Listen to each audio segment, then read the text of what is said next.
Hey there, spooky friends, and welcome to another episode of the Scaryish podcast. Woo! I'm Robin Grace. This is Adam Diaz. Hello. And this week we're here with a couple new topics for you. Adam, what are you going to be covering? This week I will be covering the 7th installment of Haunted Hollywood. It's been a while. I've been waiting to see if there's even any Haunted Hollywoods left. It's been a minute, without a doubt, yeah. Yeah, I'm really excited for yours. I'm going to be covering a haunted mansion. Right on. So, wait, the Haunted Mansion or a Haunted Mansion? It's a haunted mansion, not the Haunted Mansion, though I wish I could cover a topic on the Haunted Mansion. I thought maybe something happened at the Haunted Mansion that I didn't know about, like someone had actually gotten hurt or injured, or there was like a serial killer who was killing people on the ride, but I got a little bit too overzealous. So a Haunted Mansion is also cool. Before we dive into either topic, though, Robin, how's your last week been? I know how 3 of those days went because you were out here for them. It was wonderful to have you back home in Las Vegas, Nevada. Tell the folks why you came out, and then I guess just like sort of how the weekend went. We had a convention. It was, I don't even remember what the convention name was, but we sold a bunch of stuff. I have so many figures. I had to sell a bunch of my figures. Fanboy. And plushies and stuff. Oh yeah, Fanboy Expo, that's the one. And yeah, it was pretty cool. It was chill, you know. But I'm glad to be back, you know, at the daily grind, I guess. Yeah, I'm sad because that means that you're back in Anaheim, but hey, I'll be back out there in the next week or so. I thought Fanboy Expo was really fun. It had a solid amount of foot traffic, and I will say the SoCal Squish was pretty successful there. So if you are a big fan of Squishmallows, head over to @SoCalSquish on Instagram and check out that account. It is run by a friend of ours, and they came out and sold some squish at remarkably good prices, and it was very, very popular. It's amazing to see how many folks really, really like that stuff. I know we have several of them. We have like a bunch of different various sizes of the same squish character, correct? I just like Chewy because he's Godzilla, pretty much. So that's the one. It's named Chewy, and he's absolutely adorable regardless of how big he gets. He takes up like, I'd say a fifth of one of our couches right now because we have the giant one that's here in Las Vegas, Nevada, and there's like 3 other ones I think we own. But yeah, it was super fun. It was a good time. Like Tom Berenger was at Fanboy Expo, and then we saw 2 of the people from The Office, Oscar, and who was the second one that you guys took a picture with? Meredith. And Meredith was like super cool, right? Yeah, she's super funny, super cute. And then Tia Carrere was there. I didn't go speak to her or anything because I'm just like awkward around celebrities. Adam was too shy. Yeah, I was just like, but she's super cool. I mean, she's like, you know, one of the female villains from True Lies, which is just like one of the best action movies ever made. You know, she's Cassandra from Wayne's World and Wayne's World 2, obviously. So she was in Jury Duty. I don't know how many of you saw that movie back in the day with Pauly Shore, but she's like the bright spot in that movie, aside from Stanley Tucci, who's always awesome. But yeah, it was pretty cool to see that they had like some high profile guests. So, it'll be interesting to see what Fanboy Expo does next year. But yeah, enough about that. I guess we can go ahead and dive into our topics. So Robin, you said you were doing a haunted mansion, so take it away. All right. So I know I've been on a true crime marathon, so I kind of wanted to change it up. And what better way to change it up than to do a topic on a haunted house, you know, haunted house, haunted mansion, haunted ghost things. So this week I wanted to share stories about the Pittock mansion in Portland, Oregon. I had no idea that this place existed, and we were actually in Portland this past year. So I was really excited to read about it, learn about it, and maybe think like, maybe I want to do this, you know, next time we go to Portland. I am down. Yeah. Hopefully you guys think it's interesting. But the Pittock Mansion is in a pretty picturesque location. It's located near Maclay Park and the Cumberland Trailhead. So if you're into hiking, you can check out this house while you're on your little nature adventure. It's surrounded by gardens and trees, and it's a pretty beautiful tourist spot that would be totally unassuming to somebody who is just randomly passing by because it just looks like a mansion, right? It's really pretty quaint, really pretty. But little do they know, this house does have its fair share of haunts. Little do they know. So it's not like severely haunted where if you go to this place you're going to get murdered, but it is said to be haunted for sure. So, it's enough ghosts to bring people to the place to visit all year round. The mansion itself was built in 1914 and was built by Henry Pittock. He obviously didn't build it with his own two hands, but he was a newspaper editor and publisher. He and his wife, Georgiana, wanted to build a vacation home, and they had chosen the West Hills of Portland to do so. And they began construction in 1909 when he was already 73. And I think she was like 62 or something. And it took a whole 5 years to finish. Damn, that's a long time. It's half a decade. Yeah. They started in 1909, finished in 1914. It was designed by an architect named Edward T. Folk, which apparently is a pretty big name architect. I don't know anything about architecture, so I couldn't tell you. But at the time, this house, what Pittock wanted to have the most luxurious and modern materials and like appliances, all of that fun stuff. He wanted top of the line everything. So their desire to have the best kind of just made everything that much longer and to construct. And I say it took a long time and it took a lot of work, but it is a 16,000 square foot house. Oh my God, dude. And it has 22 rooms on 46 acres. So it's not like a 4-bedroom, 2-bath house that you could just throw up in a couple months, you know?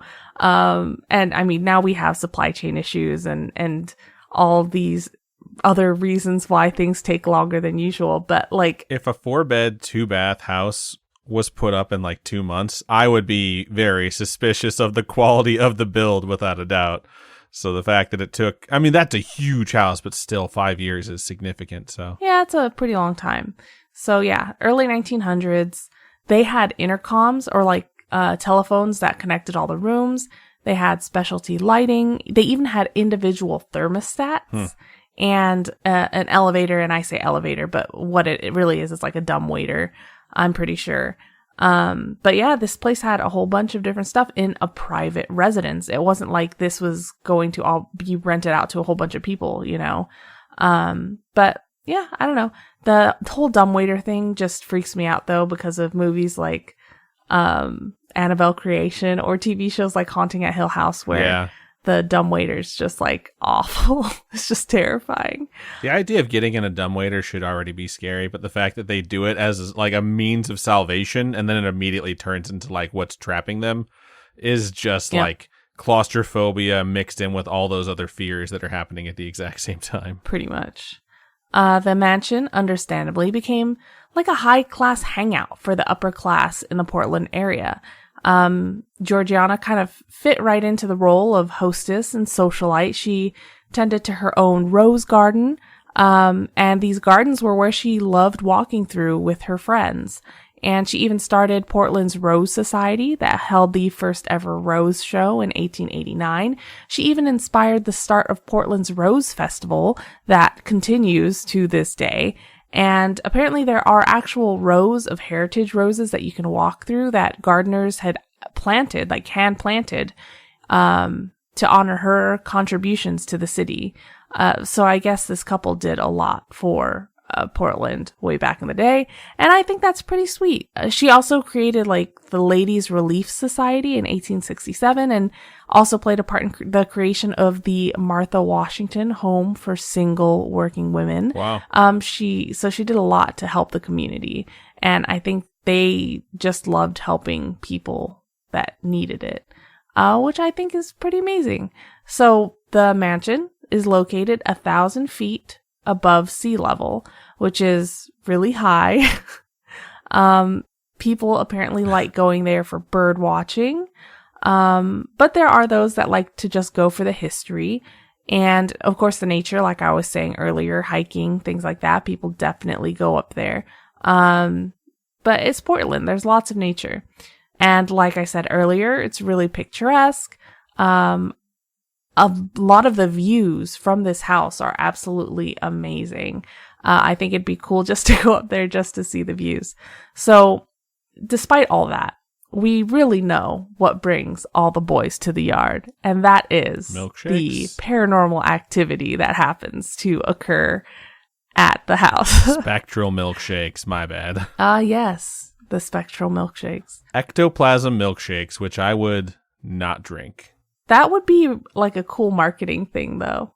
Like for Ghostbusters, if they put out another movie, it would totally sell at like McDonald's or something. If they just brought back Ecto Cooler, like that would sell like fucking hotcakes. Like if McDonald's did Ecto Cooler High C mixed with or Ecto Cooler High C and the Szechuan sauce for the nuggets at the same time, I'm pretty sure like every other fast food restaurant would cease to exist because everyone would be at McDonald's, at least like in my age bracket. And it's green, right? Yes, it is green. And it is, I actually don't even remember the flavor of it, but I just remember being obsessed with it when I was a kid. Probably the flavor of sugar.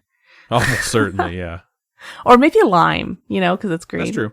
All right, so strange activity has been reported to have occurred in and around the home since the 1960s.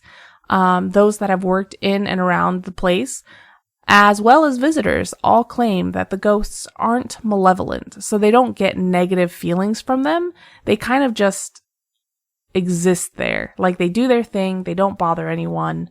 They're not there to hurt anyone, so people don't get run out of the house, out of fear. But many believe that the ghosts are those of Henry and Georgiana Pittock.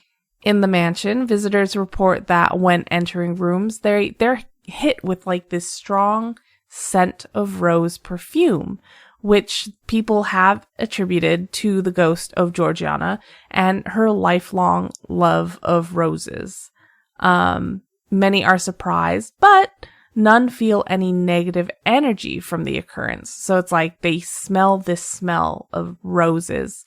And there's no negative energy. It's just like she's like saying hello, Outside the mansion, it's said that visitors can hear the sound of a shovel hitting the ground in the northern side of the mansion. And following the shovel sounds, they can hear the sound of like heavy footsteps stomping back towards the mansion. But there's nobody there, So it's thought that this is the old groundskeeper that used to live on property, and he continues on with his everyday routine that he did while he lived there. And I think that, obviously, if you've been with us on this show for a while, you know that I would think that that is totally believable because this person who's done the same thing for years and years and years, it's like that the energy of that action is echoing through time type of thing. You never know. The routine is just burned into the like fabric of space and time. Right. This particular groundskeeper did live and die in the mansion, similar to the Pittocks, because both of them also lived and died within the mansion. Well, they lived for however long they could, because they didn't get to spend a lot of time with this newly built mansion before they passed. But yeah, it really reminds me of American Horror Story, where when they die in the house, they kind of stay there, or like Haunting at Hill House and stuff like that. But there have been reports of random disembodied footsteps that happen at any time of day, and the windows open and close themselves like they have a mind of their own. Which reminds me of The Others with Nicole Kidman. I don't know if you've seen that one. That one's really good too. I've never watched it, but I've had it spoiled for me a million times. Like I know the twist, I know the whole thing. So yeah, the story of that one's pretty good, but it is there's points where you're like, man, this is depressing, Okay, but some report that the portrait of Henry moves around on the wall by itself. Some say that there are invisible hands that seem to just take it from room to room. Like it just floats to where it's going to go next. That's at least what it seems like when people describe it. But there are even reports that there are like shadow entities that move furniture, pictures, and even plants from room to room. And I say shadow entities, but it's like these entities that people see that are in the shape of people. Like a humanoid figure type thing that they see moving stuff around. One such report involved a visitor who heard something fall from the wall in one of the rooms. And upon investigation, the sound led her to a room where she watched a woman in a long gown pick up the picture from the floor. And when a staff member came up behind the visitor to see what was going on, when they turned around after the short interaction, there was no one there. They disappeared. It's terrifying, dude. I can't even imagine. I wonder if it was like a one entrance room where there's just one door that leads into it. So if that person had to leave, they had to walk past you, with this picture they just picked up. Someone has seen the reflection of an older woman in the glass of a painting. And there's also been reports of a sighting in the basement where the entity was kind of like comforting a visitor in the basement, which I find interesting, but also terrifying. On one particular night, when an employee was closing up for the night, they were turning off all the lights in the mansion. And as soon as she turned to leave for the night, all the lights on the mansion flipped back on, which I think is absolutely terrifying. And just a waste of electricity. Yeah, but ghosts don't know that. It's just like the unexpected darkness and unexpected bright lights are both so shocking. It's terrifying, Like, you expect all the lights to be off, and then they all flip back on, or vice versa. It's just, the idea freaks me out. So, Georgiana passed in 1918 at the age of 72, with Henry following a year later. The mansion remained in the Pittock family until 1958. And it's sad because after they died, I think it was kind of left empty for a really long time. So Eric Ladd and Peter Gattenbein, the grandsons, sold it. The maintenance fees just kept building up, and it became harder and harder to keep up with the mansion's maintenance, which is normal. I think it's something that I think out here in America, like, there's no way anyone would want to own a castle out here. It's just so expensive. Aside from property taxes, like the substantial amount of money for upkeep on something like that, especially when it was built, and the amount of changes you'd have to make to it as time went along, to just like keep it up to date. I mean, I know it had like a lot of technology when it was built and everything like that, but still, like, if you do not have like significant inherited wealth, just despite the fact that like the previous generation had enough money to build that, it really would become just like this albatross around their neck very, very quickly. Right. In 1962, a storm hit on Columbus Day that caused millions of dollars worth of damage to the building. So when that happened, they're like, we're going to demolish this building and get rid of it. But literally, the city of Portland was like, no, we're not letting you destroy that. So they brought in the community. They all together raised $75,000 over the span of 3 months to save the mansion. And then eventually the city did buy it from the grandsons for $250,000, which is both a steal and incredibly expensive because they had to put more money into fixing it up. So it has since become a historic site. The city made the mansion open to the public in 1965, and it took an estimated $8 million of additional funds to completely restore the mansion to what it once was. Wow. $8 million is not a small amount of money. Yeah, right? But the community came together and they rose the money over the span of 15 months. Seems like a weird thing to raise money for as a community, especially in like, I mean, yeah, it was a long time ago compared to nowadays, but like Portland has such a large homeless problem. You figure if you were going to raise money for something like that, it'd be like maybe temporary housing for people that don't have homes versus like, let's redo this giant mansion that is just a sign of extravagant wealth. Also, it houses ghosts, which are dead people, not the living. I mean, I'm sure back in the day, they're like, free air conditioning. Give me all the ghosts. I don't know. But the mansion has appeared in a number of films that range from romance movies to slasher horror films. So there were like 4 or 5. Anything notable? Nothing that I was like, oh yeah, I know that one. But there are a few. It was used as the finish line in the 2008 season of The Amazing Race. I've never watched The Amazing Race, so I don't know. They have so many seasons too, and I've never watched a minute of that show. Never watched any of it. Overall, not a very terrifying place since the ghosts seem to be really friendly. Friendly, but I mean, they mind their own business. They're not there to bother you or anything, right? But it's still not something that I want to come across like willy-nilly. I get surprised when someone just taps me on the shoulder unexpectedly. So, I don't know. Who knows? But if you look on different websites, you can kind of see people's comments and their reviews on their experiences. There are people that are like, oh, I came across a child ghost or something like that. Like they feel like they experienced something. I definitely wouldn't mind checking this out next time we go to Portland area, but I just hope I don't see any ghosts, I so think it's that available would freak me out. for tours nowadays, correct? Yeah. Yep. Is it available for like an Airbnb? Can we rent a room there? No? Nope. They close at like 4. Maybe if I reach out and I let them know, what the show is and how big of fans we are of theirs, and then, tell them, you're very scared of these things. They can make an exception, let us stay there overnight. Maybe we can just live stream the whole thing. Wouldn't that be fucking awesome? No. I like how I thought of that idea and I was like, it's too awesome to be realistic. And Robin's just like, no, that sounds awful. I do think it would be interesting to just set up some cameras and live stream, and then people could like click through the cameras as they want and see what we were doing while we were there. But I guess Robin has vetoed that decision. So if you think that sounds cool, I just don't want to run into any ghosts. If you think it sounds cool, let us know, and we'll see what our people can do by reaching out to their people. And by our people, I mean like me, and by their people, I mean like someone who will never ever talk to me. So yeah.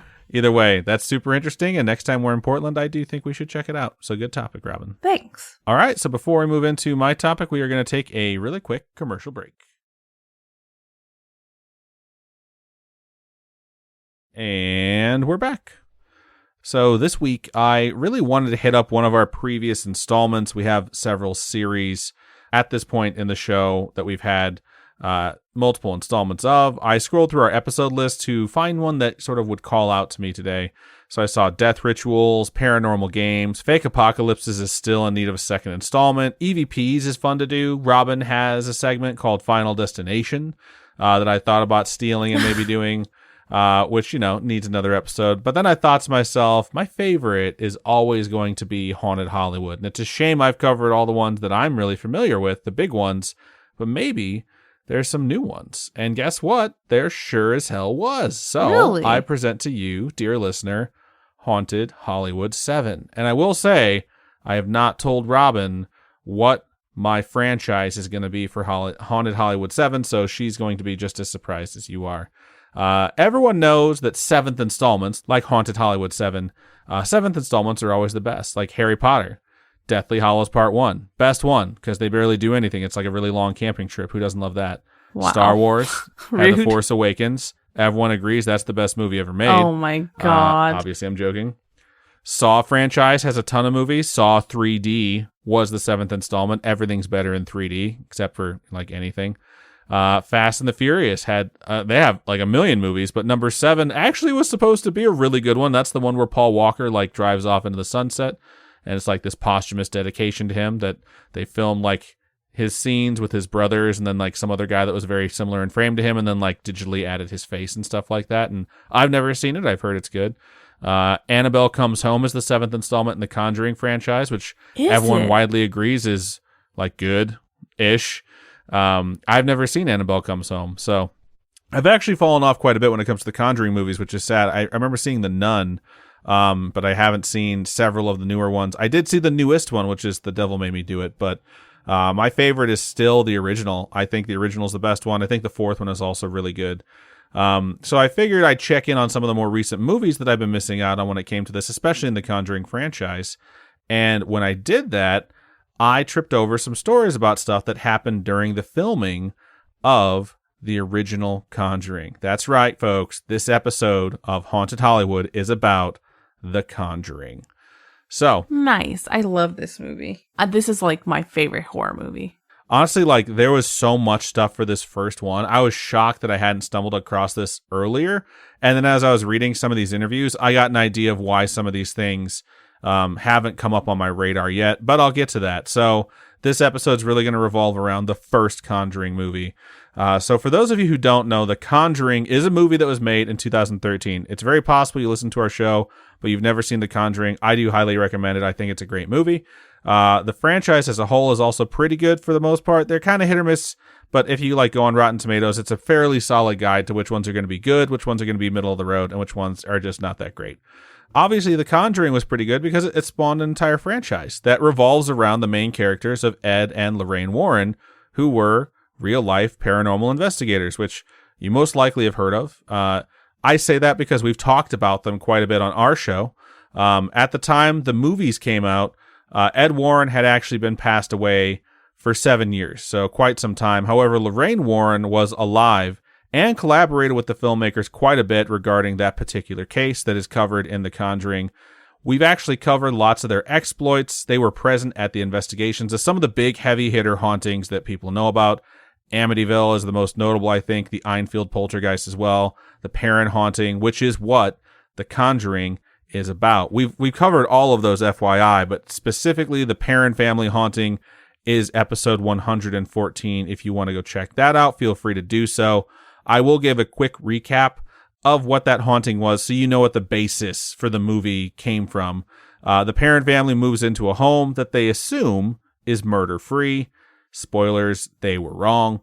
Previously, it was inhabited by a woman who actually supposedly existed. There's record of her, and there's a tombstone with her name on it. And her name was Bathsheba. She was supposedly guilty of killing several children that had been placed in her care. I believe she killed them with a sewing needle that she slipped into their noggins. It's a very sad story. Again, that is not confirmed. Lots of folks accused her of being a witch during her time, so on and so forth. No confirmation on those particular details. The Perron family knew none of this when they moved in, and soon after moving in, they started having poltergeist-style activity. It escalated more and more, and they wound up calling paranormal investigators. Enter Ed and Lorraine Warren. An exorcism winds up taking place within the home of Carolyn Perron, who is the matriarch of the family. During that, it doesn't exactly go very well, and the Warrens are essentially thrown out of the home, and in the end, the Perron family relocates and sells the house. That about sums it up if you want the nitty-gritty details. Yeah, fast summation. Yeah. Go ahead and check out episode 114 for the true story behind The Conjuring. However, this is the true story behind the filming of The Conjuring and the things that sort of happened during that time. So, when they went to make the movie, they stayed fairly close to the details of the story that I just provided. The ending takes some liberties with the good guys winning and normalcy returning to the family and things like that. But outside of that, it's a pretty straightforward adaptation of the events as they've been told by the Perron family and especially Ed and Lorraine Warren.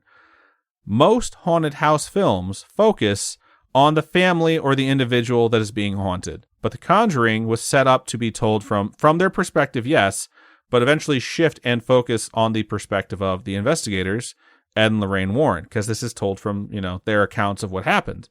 And if you're wondering why in the world, if they were going to make movies about Ed and Lorraine Warren, which is essentially what the Conjuring franchise was set up to be in the first place, why would they pick the Perron family haunting when there's a lot of other things they were involved with? Right. It's interesting. They could have done a movie about Amityville, and it probably would have been much more marketable because everyone's heard of Amityville. Especially if you're a horror movie fan, you know what that is immediately. But Ed stated prior to passing away, when they were originally in talks for a script to be developed based on the exploits of their life, that it had to be about the Perron haunting. Because of all the investigations they had been a part of, this particular one left the biggest mark, so to speak, on Ed and Lorraine. This one, in Ed Warren's opinion, was the scariest and most impactful case that they had ever had. Took a really big piece. I think that's a line from the movie. It's from the OG Conjuring, where he explains what happened at that particular event where she locks herself up in her room for 8 days and doesn't eat. And oh, yeah. Yeah. That's right. every time something happens, it takes a piece. And that one took a really big piece. I wouldn't be shocked if those were his exact words in regards to why he wanted this particular one to be chosen. It's no surprise that of all the Conjuring movies they made, this is the one that was also the most impactful to the cast. So Lorraine Warren is played by Vera Farmiga, which my autocorrect really wanted to adjust repeatedly to Very Farming, which is not her name. So even back when she was just in negotiations to be in the film, she had creepy things start happening to her. And really? she was working on her laptop one night when she received a phone call. She answered it, and it was specifically about her being in The Conjuring, about her joining to play Lorraine Warren. She had this conversation with who she was talking to about how she was interested. She really liked the story. She really liked the script. And she liked the casting of Patrick Wilson, which had not yet been official. And she was talking to this person about how if Patrick Wilson was committed to the project, so was she. It's like, if Patrick is playing Ed, I want to play Lorraine. And that's basically what it came down to. So this conversation about how, you know, she would like to be in it, but like these are the things she would sort of like to see. And that was the co-star she thought would be good, which is also who they were considering as like their number one, is basically what this conversation is about. It's basically the call where the project would officially come to life and the on-screen representation of Ed and Lorraine Warren would be set in stone for like the first time. And directly after getting off that call, she found 3 scratch marks on her laptop that she had not seen before. And she states that they had not been there earlier, and the way they were grouped made it look like those 3 scratches were basically claw marks. On her laptop. On her laptop. So she thought this was very odd. I mean, who wouldn't? So once production had begun on the film, Vera Farmiga had trouble sleeping at night. And I think this does happen to a lot of actors when they're covering specific types of roles. But regardless of her level of exhaustion, because sometimes you work really, really long days and you work really hard, regardless of how tired she was, she would wake up suddenly at 3 a.m. Oh, and shut up. Most of us know at this point, but for those of you who are new to the show and or just the paranormal, this might be your first episode with Scaryish, 3 a.m. is widely considered to be the witching hour. So, side note here, the dictionary definition lists the witching hour at midnight. However, 3 a.m. is thought to be the witching hour by a significant portion of folks, despite the dictionary definition being midnight. This is because the holy hour is regarded by Christians to be 3 p.m., which is supposedly the time that Jesus Christ died. So the inverse would be. Yeah, his influence upon the world is at its strongest around 3 p.m. for dying for our sins or whatever, and then 3 a.m. is the inverse, meaning it's the furthest away you can get from the holy hour, meaning it's the time when the quote-unquote veil is at its thinnest. So if this isn't what you personally believe, that is totally cool. I understand. Some people think it's midnight, some people think it's 3, but don't fucking at me for letting you know what someone else believes. It's okay to believe different things. All right, snapping back into it. Vera Farmiga found herself waking up suddenly at the onset of the witching hour repeatedly during the production of the first Conjuring movie.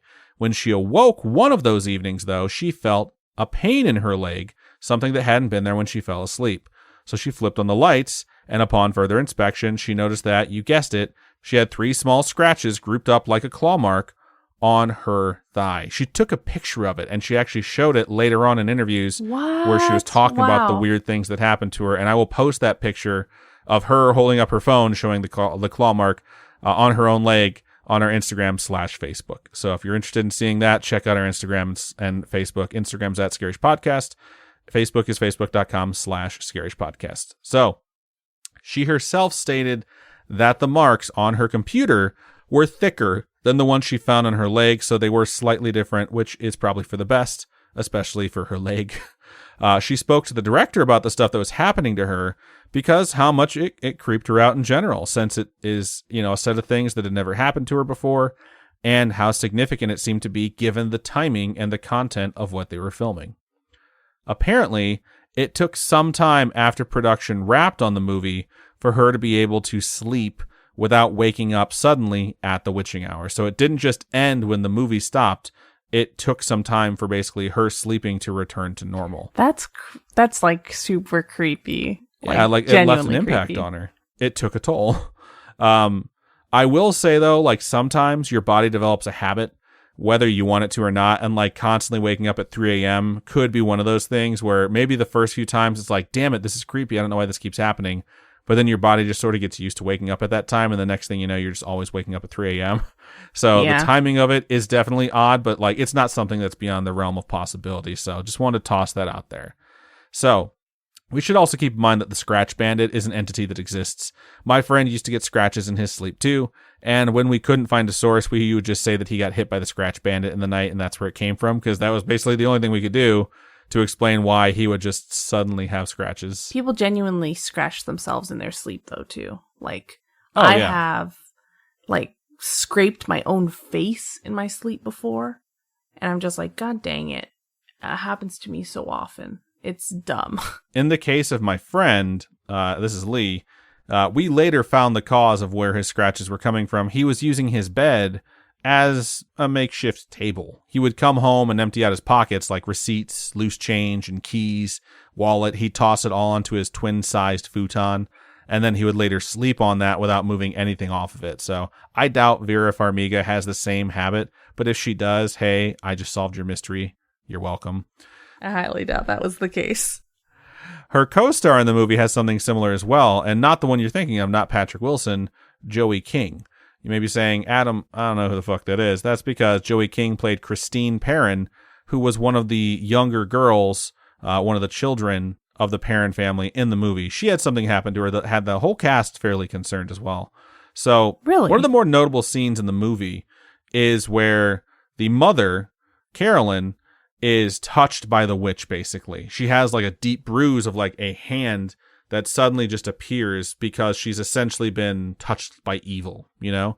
And it's like a solid effect in the movie. It's really creepy. She's like, you know, touched, then all of a sudden in real life you see like the impact of these bruises slowly appearing on her and staying on her.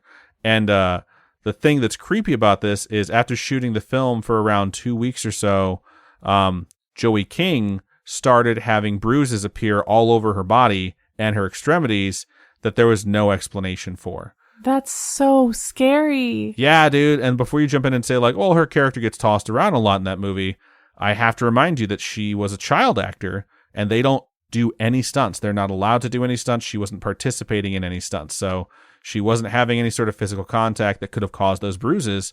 That has been confirmed by her, Patrick Wilson, the director, which is James Wan, who also directed Fast and the Furious movies. So there's a connection there.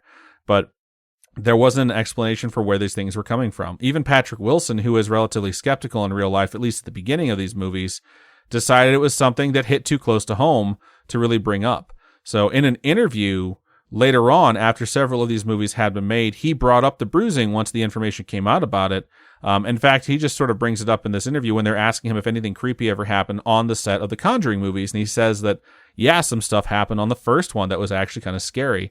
His exact quote is, regarding this and regarding the bruises, quote, "Of course, I didn't say that, but it was looming in the air. It went away towards the end of shooting. Never had seen it since, never had it before. She's all good. But it was weird. It seems like a good thing to talk about during press for a movie, but I didn't do it then because I'm a parent and I wouldn't just make light of someone. I saw the fear on her face. You literally see this little girl going, I don't know," end quote. So like, this is really fucking creepy.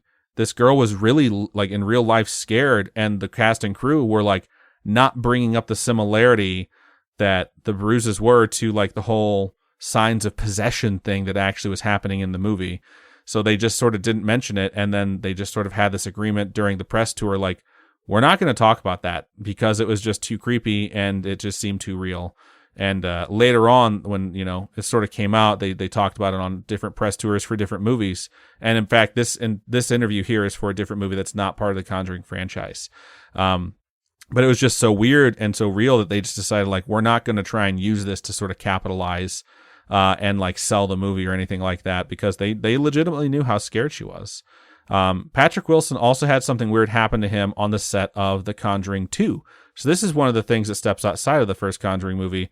So it's said that his interest in the paranormal definitely grew after the first movie, probably because of the success of it and him realizing this was going to be a character that was going to be pretty important to him. And while he was on set of the second film, he noticed something really odd. He stated, quote, "At the end of the soundstage, there were these huge curtain drapes. They started swaying on their own. They just kept moving. None of the doors were opened. The air conditioning was switched off. They just kept moving on their own." and he was apparently so creeped out by it that he took a video of this happening. Despite the fact that he took a video, no one has been able to obtain the video. It doesn't exist on the internet as far as I can tell. I can't find the thing, but James Wan, the guy who directed both films, Conjuring 1 and Conjuring 2, confirmed separately that he saw the video Patrick Wilson filmed and that his story regarding the conditions of the stage and the fact that the curtains should not have been moving was accurate. And they were all very creeped out by this video that he took. And, I mean, I have to say, like, of course they would say that because it would definitely generate interest in the films. Yeah, it's like you want to build that interest in the movie. Yeah, but I think that this interview where he states this came out after the Conjuring 2's press tour was done. So I think they just sort of have creepy things happen, and then they mention them after the fact. But I mean, they still have more movies coming out, so it's not like it wouldn't generate interest in the next film. That is right, in all the Annabelle ones. Yeah, exactly. Other odd things happened to different folks in the cast and crew, including the screenwriter Carrie Hayes' wife. So she visited the set, and she, didn't really think anything of it. She returned home after that, and upon turning home, she found a pool of water on the floor in their home. With no one else present that could have been responsible for it, she figured it must have been the dog's fault. And I gotta admit, I probably do the same thing. I'd blame the dog. I'd be like, either the dog peed clear or they drank too much water and puked it up, which is something dogs do because dogs can be stupid sometimes. So she cleaned it up and moved on with her day. But soon after, the water reappeared on the floor. And this time she knew it could not have been the dog. And then she investigated whether or not there was a leak and was not able to find the source of the water in general. So she just cleaned it again, thought, that's weird, and just went on with her day. But the water kept coming back in the same spot, which when I read that, it sounds like a leak to me, like a burst pipe or, a leak like being a burst pipe, not a dog taking a leak. But so you're telling me she moved out, right? No. Also, the joke about like burst pipe being a leak and the dog taking a leak is officially the lamest joke I've ever told on Scaryish. So I'm glad we hit this milestone together. Congratulations, everyone. They had the plumbing check. They had someone come out. Everything seemed fine. They couldn't identify a source where the water was coming from, but it kept reappearing. So they reached out to Lorraine Warren for help since they were in the middle of filming this movie and she was like their consultant. And after speaking with them regarding the behavior, they basically all came to this conclusion that they had a water poltergeist, which I didn't realize they came in various elemental forms. And I didn't know that either. It was feeding off the teenage angst of one of their children, which apparently was going through a really hard time. So the other folks that were really affected by the production were the real Perron family themselves. So they came to visit on a specific day. I'm not sure if they had multiple visits, but this one was the most notable. So they're all just sort of creeped out in general since this story was being told about like one of the worst, times of their lives. And the real life Cindy Perron, who was one of the daughters in the movie, was absolutely terrified when she saw the actress who was playing Bathsheba, the witch, because she was in full makeup. And she was so frightened that she screamed and ran away from her.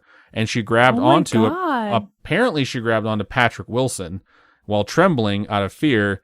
Kind of seems like a clever way to just grab onto Patrick Wilson because that dude be handsome. I would too, though. Yeah. But folks there stated that she seemed legitimately afraid. And while on set, one of the other real Perron girls advised the writers at the time that they were very fearful something bad was going to happen that day. It was just sort of, I think, being on set had them really creeped out, and they sort of had this premonition. And later that day, the real Carolyn Perron, who's the mother, she fell and she shattered her hip so badly she had to be rushed into surgery.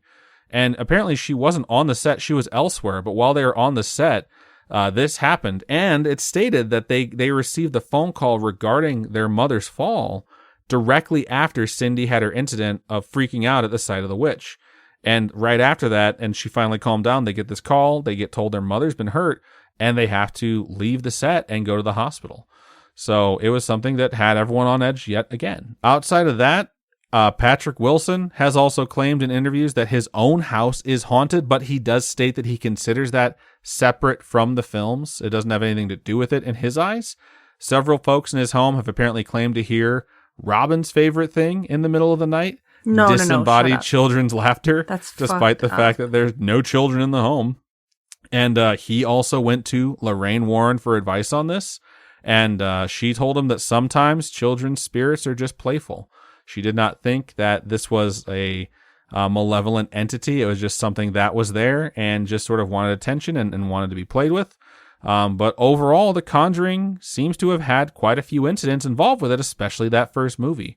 But like we say when we cover haunted Hollywood topics, because we have to remember to remind folks this, these could be coincidences that are just amplified by the content of the movie. Obviously, Patrick Wilson's house being haunted is something completely separate, but when you have a movie that's being made, there's a lot of things that can happen during that. People are going to get hurt. There's going to be bizarre incidents, no matter what you're doing.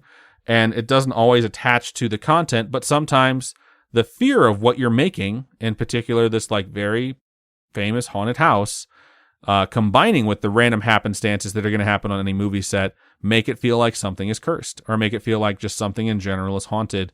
But for the folks that were filming the movie, it definitely creeped them out at the time. I mean, it hasn't stopped them from making 7 more movies since then, so haunted it may be, but they seemed to learn to live with it and, all the money that comes with it. So can't really blame them, because I'd say the majority of the movies that are in the Conjuring universe are pretty good. So yep, I agree. And Conjuring happens to be my favorite. So maybe it just takes the set being haunted to make a really good horror movie. I don't know. I've never watched some of the ones you covered, I think. So who knows? But yeah, that, my friends, is Haunted Hollywood number 7. So I hope you enjoyed it. I definitely did. It's one of my favorite, if not my favorite, horror movie. So I think you did a great job. I had no idea any of that stuff happened, and I love that movie. And I do appreciate that. And it occurs to me I should go back and listen to the episode where we cover our top 5 favorite horror movies, because I'm pretty sure we both had The Conjuring on our list, and I'm curious to see where they ranked. So I might just have to do that after we're done recording this. Nice. But yeah, that's everything we have for episode 228. I want to thank everyone who listened. If you have a story you would like to submit to us, it does not have to necessarily be about the topics we covered today. It could be, spiritual, supernatural, paranormal, coincidental, true crime, or extraterrestrial, whatever the case may be. Feel free to reach out to us. You can email storytime@scaryish.com. We do read those emails that you send in. We call them homegrown horrors. We read them on our Storytime episodes, which are recorded live every Wednesday at 6:30 p.m. Pacific time over at twitch.tv/Scaryish podcast and youtube.com/Scaryish. We would love for you to come and join us and watch us record those live and maybe see your own story read if you've sent one over. You can also just hit us up on our social medias. Facebook is facebook.com/Scaryish podcast. Twitter is @ScarayishPod, and Instagram is @ScarayishPodcast. Feel free to reach out to us via any of those methods. We would love to hear from you.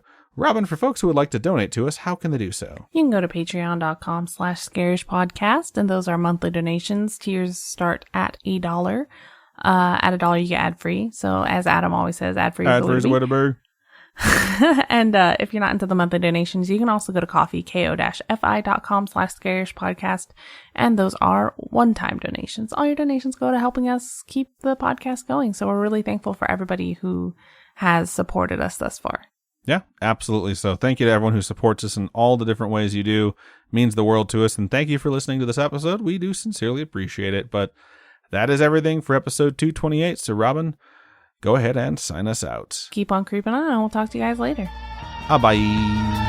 Bye.